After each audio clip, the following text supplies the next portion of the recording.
Hello, my name is Danny Gulick. I'm a county extension agent in B County. I'm here today to talk to you guys about an issue that I'm very passionate about, and that's farm safety. I think it's something that's not covered enough, but many people don't realize how dangerous farming is. It's a very fun and rewarding line of work, and it's a very family oriented industry, but it's very dangerous. So I just want to give you a training, a short, brief training that'll help keep you guys safe when you're out there on the farm or the ranch and you're getting your work done with your family or with your other coworkers, right? Because I know many of y'all either work on farms or live on farms or visit farms that are either owned by family members, friends, aunts, uncles, things like that. So agriculture ranks as one of the most dangerous industries. Farmers and ranchers are at high risk for fatal and non-fatal industries. But what makes agriculture unique when compared to other industries is family members are also at high risk of death and injury as well. Approximately about 2 million full-time farm workers in the United States, according to the USDA. An estimated about 890,000 youth actually live on farms in the United States, and about 450,000 youth perform farm work on the farms, and about another 260,000 youth are hired full time to work on farms. With the summertime upon us now, and many of y'all will probably be, earning a little extra cash for the summer working on a farm or a ranch. So that would put you into that category that you're youth being hired to work on a farm. Farming is more dangerous than these industries, and people don't understand this. And this is kind of shocking when I tell them that more people are killed and injured on farms than miners, power line workers, commercial truck drivers, police, firemen, roofers. And when I tell people that, it just kind of takes them back, like, really? And it's like, yeah, because all these industries are considered by many people to be very dangerous, but it's kind of hard to believe the simple, humble farmer, he's at a lot of risk, more than these other workers in other industries. So in 2017, 416 farmers and farm workers died due to work-related injuries, resulting in a death per capita of 20 per 100,000 workers, according to the Centers for Disease Control. Every day, about 100 agriculture workers suffer a work-related injury, according to the CDC. And in 2014, and this is kind of where the category you guys need to pay attention to, is 12,000 youth were injured on farms, and 4,000 of these were due to work, according to the CDC. And farm injuries are particularly high among children and youth. Between the 100 and 300 youth die on farms annually, unfortunately. And youth between the ages of 15 to 19-year-old are at a particular high risk because that's usually about the age that most of y'all start working on farms and start taking up more responsibilities on farms.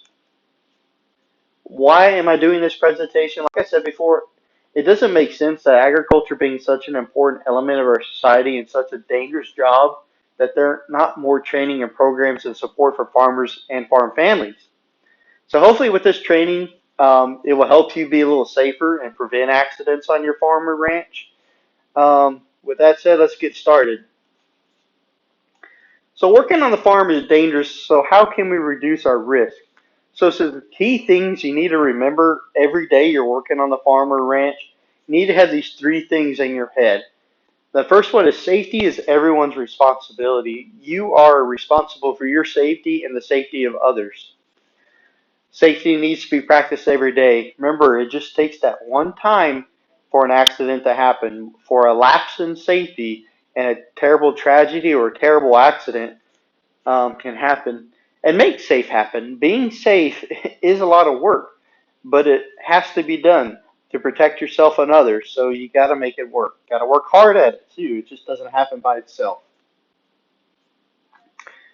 Probably one of the most dangerous pieces of equipment on a farm, actually is the most dangerous, according to the numbers, is farm tractors. Every farm and ranch has a tractor. They're such an important tool. They can do so many things, and without them, we wouldn't be able to do what we do. And like I said, tractors are the main cause for accidental deaths on farms. Every year, many farmers, farm workers, and others living on or visiting farms have been killed or seriously injured due to tractors running over them, people falling from tractors, being crushed by tractors, tractors rolling down embankments and crushing people, things like that.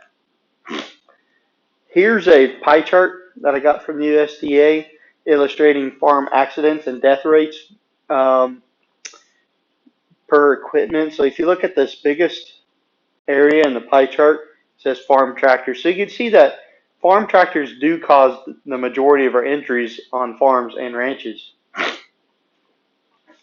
So how do we stay safe when we're operating these essential tools, these tractors? Always mount and dismount a tractor from the left side. If you notice when you're sitting in the seat or the cab of the tractor, you notice that most of your controls on the right side of the tractor and the door to get in and out's on the left side.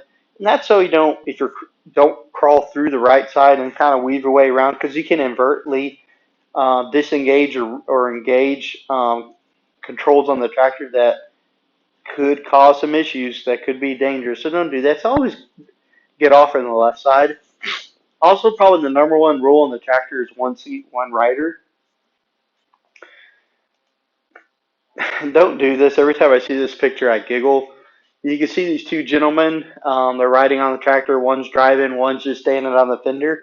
That's very dangerous. This guy, I mean, this guy's not even holding on, right?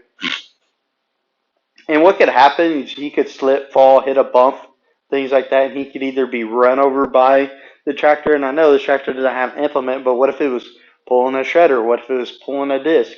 Could be very dangerous, right? So the rule is one seat, one rider. As you see in the background picture here, you got these two open cab tractors here. They have one seat that's meant for one rider.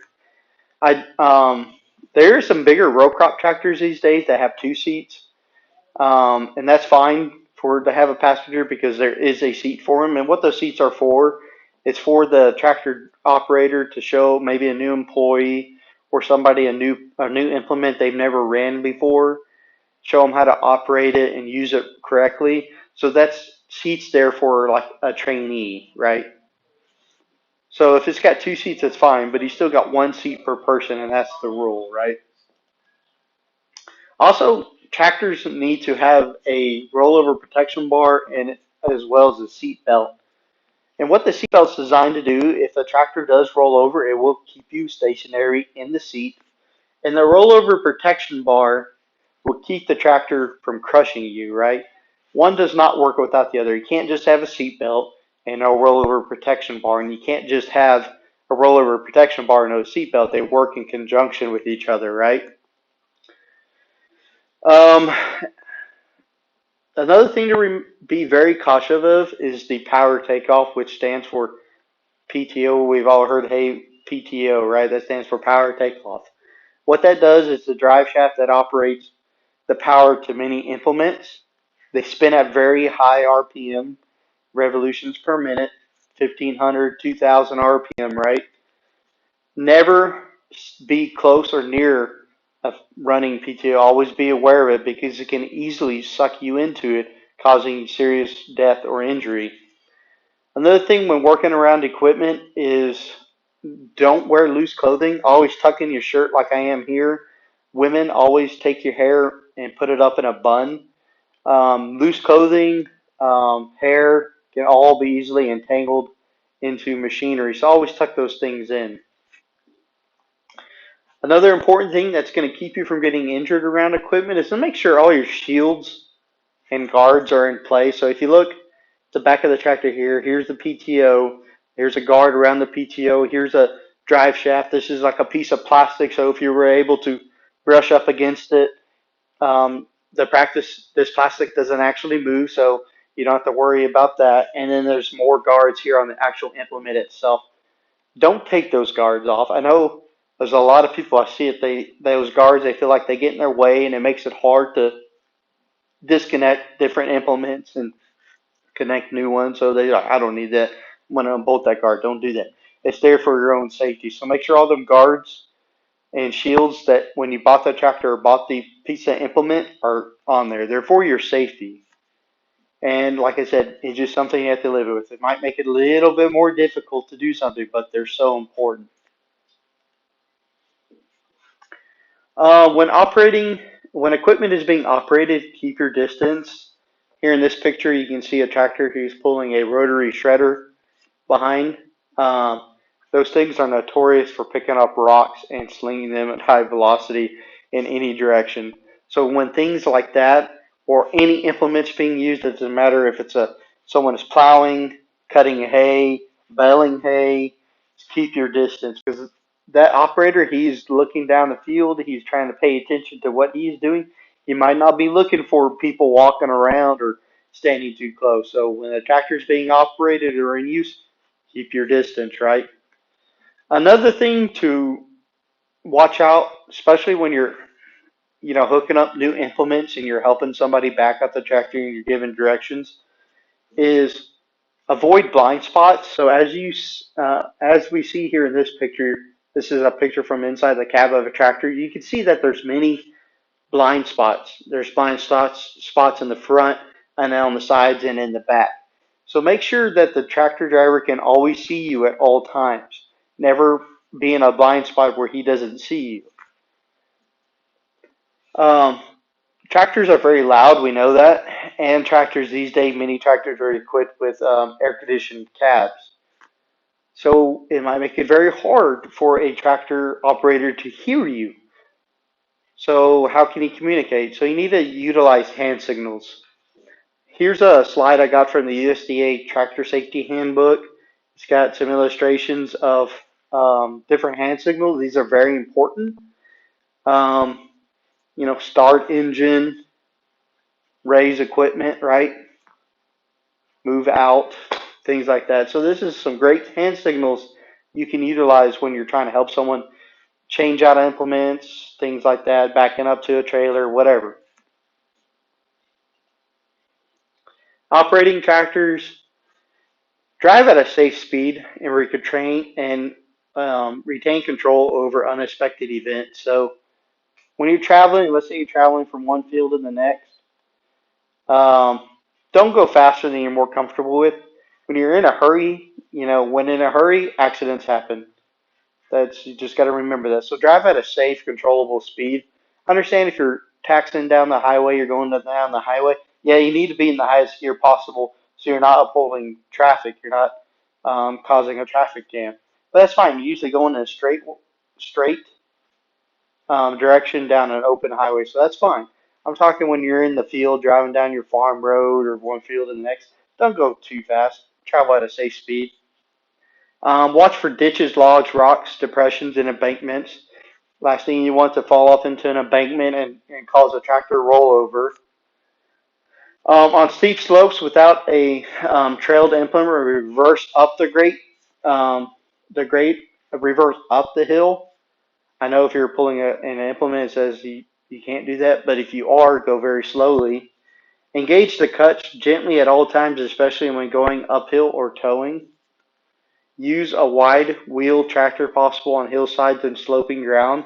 So obviously people, they're shredding a tank dam, things like that, and they're on a pretty good incline. It's best that your tractor has a nice wide wheelbase because that's going to make it to where the tractor might not inadvertently roll. Descend slopes cautiously in the low gear using motor as a brake. So if you're going down a hill, put it in the lowest gear possible. That will keep the tractor going at a slow, controlled descent. Don't go down in a high gear. Never mount or dismount a moving tractor. That's very important. People get in a hurry and they jump off the tractor when it's still rolling slightly. So it's like, oh man, you just know what could possibly happen, right? Ensure the parking brake is on and operating effectively. This is very important if you're going to be parking the tractor on uneven terrain. You don't want to turn off the engine, get off the tractor, and the next thing the thing's rolling down a hill, right? So always put it in park. And take short breaks regularly when working long hours on tractors. Driving a tractor all day, I kind of equate that to like driving a car. You get tired, you get fatigued, you might get sleepy.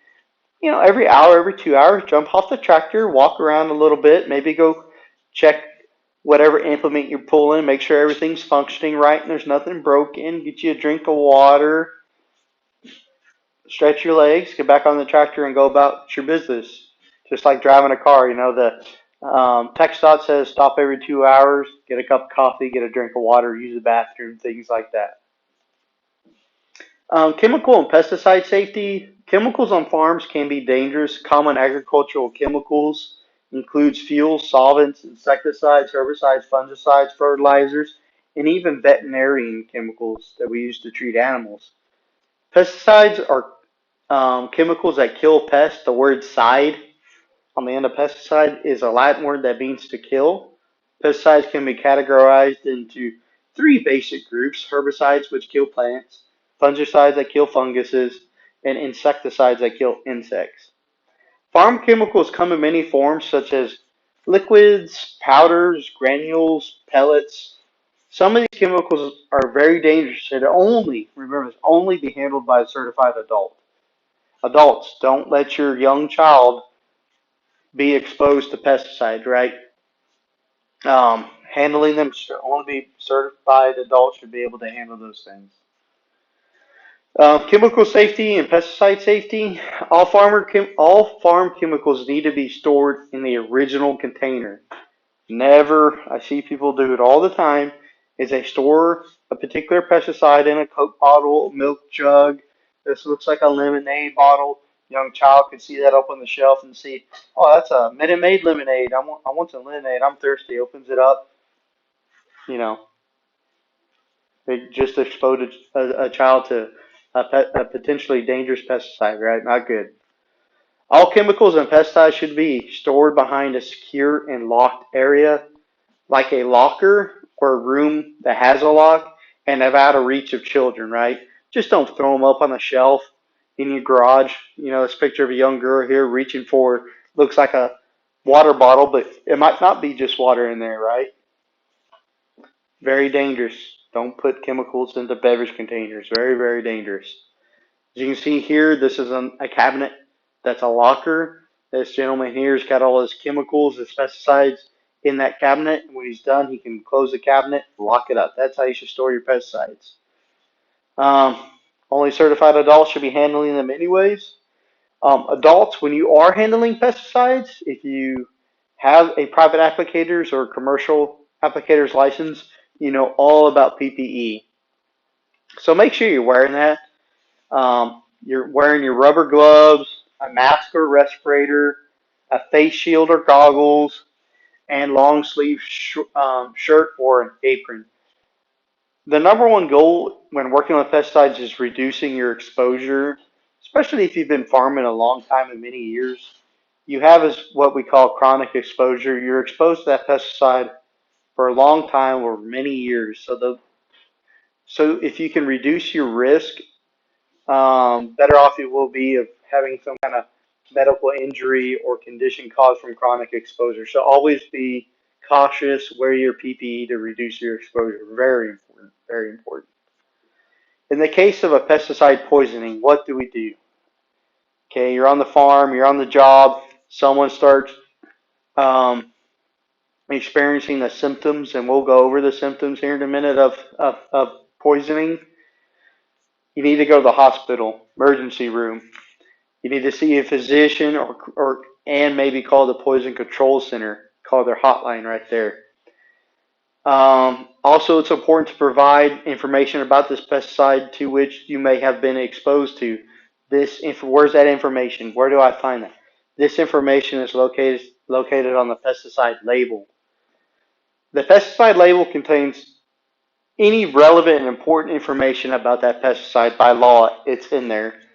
So it will tell the physicians at the emergency room what the particular active ingredient you're exposed to. Like here we have a front picture of a restricted use pesticide, a weevil-cide. So that means weevil is a bug, side is kill, right? So it kills weevils. The active ingredient's aluminum sulfide, right? Also, and the important part is it will give directions to the medical staff how to treat you. It will tell you what drugs to administer to reverse the reaction to the poisoning. Should they or should they not induce vomiting? Should you need an IV drip? Things like that. All of those will be in the first aid section, how to treat the poisoning of that pesticide. So very important. So if someone gets poisoned, you need to run to the hospital, but you need to take this label off the jug with you. It's very important. The symptoms of pesticide exposure include dizziness, headache, blurred vision, sweating too much, stomach cramps, eye irritation, skin rashes, trouble breathing, chest pain. If you're experiencing one or more of these symptoms and you've been around pesticides recently, it may be time to go to the doctor. Another common danger on farms is livestock. Teach your children how to treat and work animals. Slow and steady is the goal here. Animals can often be a child's favorite part of living on a farm or visiting a farm, but animals are also very unpredictable and dangerous too. Show children the right way to behave around animals. Move slow, be calm, approach from the front. Kids should stop when they are close enough to the animal, allow the animal to sniff them. Then the animal will know if they want you to approach closer or they want you to back off. They'll give you that feedback. Remind kids that animals can be unpredictable even when sweet animals, this is the important thing, sweet animals can become dangerous if they are maybe sick or hurt. They're in pain, they're panicking. The sweetest cow on the farm could become dangerous and unpredictable if she's injured or sick, right? So remember that. Uh, it's important to recognize those and be careful around them. Teach kids to stay away from baby animals, mothers, a cow with a newborn calf, a mare with a newborn colt can all be very unpredictable, dangerous, things like that. So beware of those situations. Also, do not let little children be around animals unsupervised. Adults, don't let your children or any children around animals if they're unsupervised, right? Proper clothing and gear when riding horses. So often on farms and ranches, you'll have horses and kids, ride them and have a good time with them. Things you can do to, maintain safety is maybe wear a helmet. Head injuries are very common when we're riding horses. Helmets help prevent that. And also, don't wear tennis shoes. Don't wear flip flops. You need to wear a boot with a heel. That's going to help maintain that. Help keep your foot in the stirrup um, to help the child stay in the saddle. Right. So very important that you have a child wear a helmet and actually wear real boots when out riding a horse. Also, wear pants, long sleeve shirts, and closed toe shoes. Like boots are best. This will add a layer of protection from bumps and scratches, right? Probably the second most dangerous thing on a farm, and they're a very important and handy tool, and that is ATVs are dangerous, right? Many farms and ranches have them because of their handiness as a tool. They're so handy, right? Spray your brush with them. You're working on your pivot system. You need to go run to the shop, grab a tool or part. You can hop on the four wheeler and go get your whatever you need. You need to go check a fence line. You need to go check on your cows. Maybe go feed the cows. Four wheelers are your friend, right? They're just a handy tool. But like any tool, they can cause some serious harm or even death if you use them properly, right? So here's a shocking statistic that I got from the Consumer Protection Agency. Since 1982 to 2017, 831 Texans have been killed due to ATV accidents. 20% were under the age of 18. That's really alarming, right? That shows how dangerous ATVs can be. ATVs are not toys, remember that. They are powerful and potentially dangerous vehicles. Learn the hazards and how to be safe.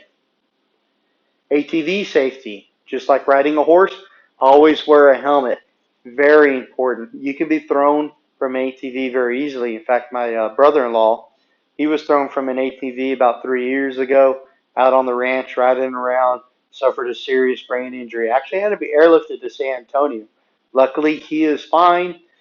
He doesn't have any permanent damage or conditions resulting from it, but he did spend about a week in the hospital, and it was very scary for my sister, his parents, my mom, myself. We were just very blessed that everything turned out to be okay, but it could have been way worse. So always wear a helmet, very important. Children under the age of 16 should not operate full-size ATVs designed for adults. So here's a picture of a full-size ATV, like a 250cc or bigger.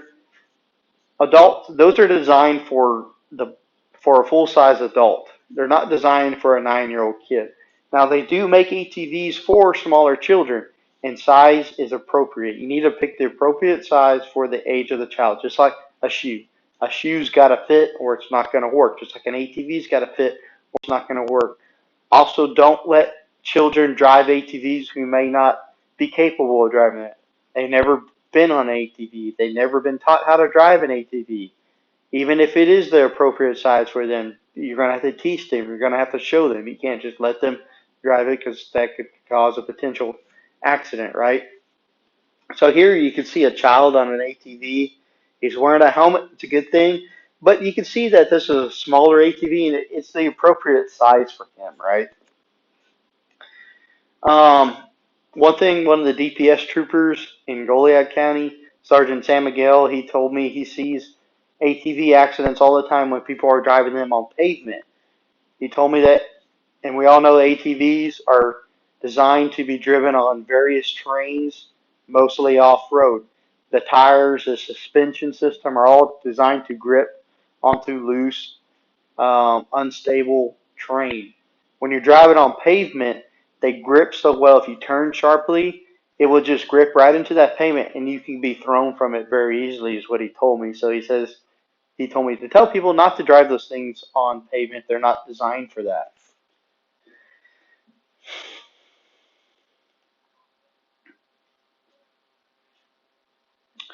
You can see here in this picture, this gentleman here, he's wearing his gloves. That's important. Another piece of gear. That's so you can have a good grip on the handlebars. Your hands will not slip wearing good um, gloves designed for ATV operation. He's wearing a helmet. He's wearing goggles. Are also important to keep things, bugs, dirt, mud out of your eyes. And I like to see closed toe shoes, and he's wearing pants. The engine can get very hot if you're on ATV for a long period, so you can get burned. So that's why it's important not to wear shorts when operating these things. Um, this is probably one of the biggest rules that people break when operating ATVs. Just like a tractor, one seat, one rider, right? The long seat of an ATV is not so that you can fit extra people on there. That is there for the operator of the ATV to operate it correctly. He needs to be able to, if he turns left, he needs to shift his weight left. Turns right, he needs to shift his weight right.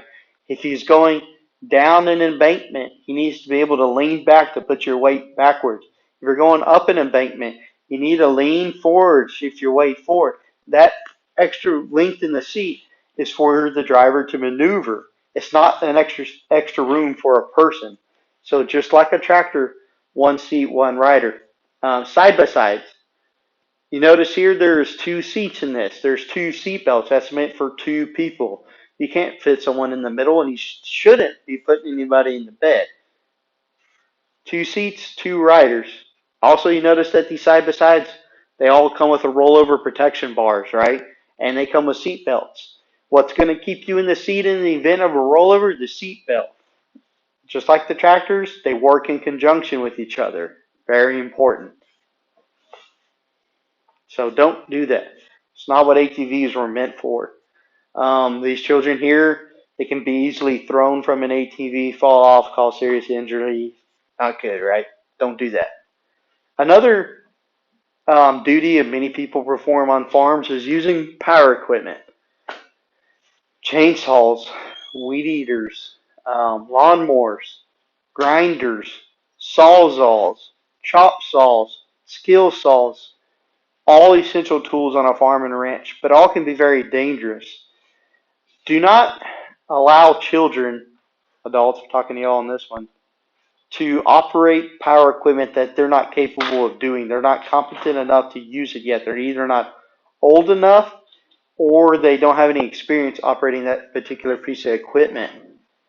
But if a child is old enough, is capable enough, and this is also for adults, you need to be cautious of them.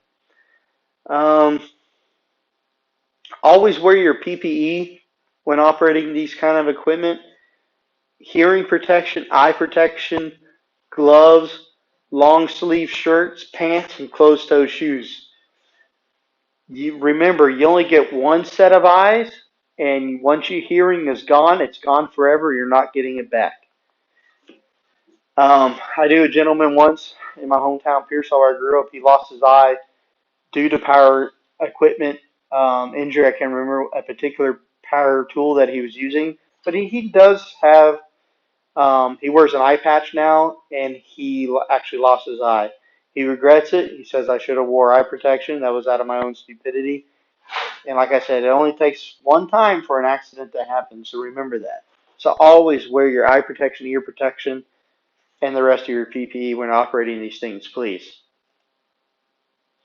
Notice in this picture, this gentleman here is using an electric powered weed eater. So in this case, hearing protection is probably not the most pressing issue here, but he's not wearing eye protection. Very dangerous. Like I said, once you lose an eye, it doesn't grow back. You're not going to get another. It is gone forever. So protect those eyes, please. But we do, I'll give him credit. He is wearing pants, he is wearing boots, and he is wearing a long sleeve shirt. And no gloves, but I think the most concerning thing here is he's not wearing eye protection. Very, very dangerous. Another thing to consider when working on the farm and the ranch, sunscreen, right? We live in Texas. It's very sunny here. Sun's very strong. It can burn you very easily. Later in your life, you might have issues like skin cancer, melanoma. So you want to prevent those things from happening. So how do we do that, right? Very simple. Sunscreen. And not just any sunscreen. You got to have the right sunscreen.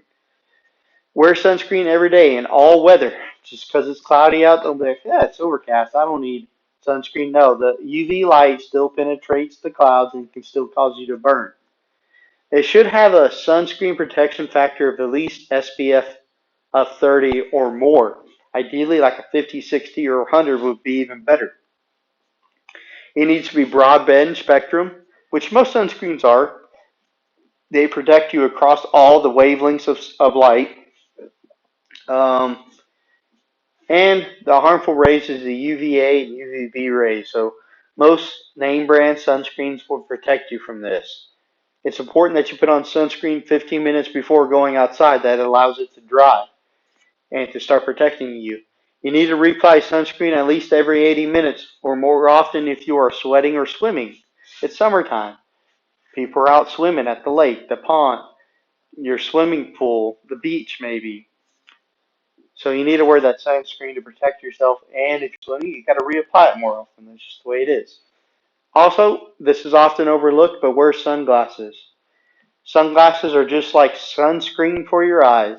The harmful UVA light and UVB light can also damage your eyes just like it damages your skin. My ophthalmologist told me that the best thing you can do to protect your eyes and to reduce your risk for eye cancers, stigmas, cataracts as you get older is sunglasses. So when you're out in the sun working or playing, wear sunglasses. Very important. And when you're out in the sun, wear wide brimmed hats and long sleeve shirts and pants. You're out there on the ranch, you're working, or on the farm, you're out there working. Wear your hat, wear your pants, wear a long sleeve shirt, right? Sun and heat safety. So being out in the sun, it's hot. Hydration is very important, right? Hydration happens when your body's losing more fluids than you're taking in. Very easy to do when it's 105 degrees. Symptoms of dehydration include extreme thirst, less frequent urination, dark colored urine, fatigue, dizziness, confusion, muscle cramps, nausea, dizziness, or confusion. So how do we stay hydrated? Drink at least 64 ounces of fluid per day. minimize caffeine. Caffeine actually dehydrates you, so grabbing a Coke out of the cooler is not doing you any bit of a good. You need to be drinking water. And whether you're thirsty or not, you need to be drinking water, right? Drink water before, during, and after your day of work or play. Drink at least 5 to 7 ounces of fluids every 15 or 20 minutes. Keep individual containers of cool, clean water within easy reach. If it's available and accessible, you will drink more often. That's just proven. Um, Drink cool water, which is absorbed more quickly by the body rather than very warm or very cold. Remember, I said cool, not very cold. Don't grab an ice cold bottle of water out of the ice chest. You know, if you do have your water in ice, let it warm up a little bit, or keep your water in the shade or somewhere it can stay at a reasonable temperature. Cool water, not ice cold. Very important. Also, if you're out working in the heat for extended periods, or you're out playing in the heat for extended periods, consider a sports drink. The rule of thumb is if you're working more than 1 hour or playing more than 1 hour, consider a sports drink like a Gatorade, like a Powerade. It has carbs and electrolytes that will replenish your body and keep you hydrated, and it will keep your energy up.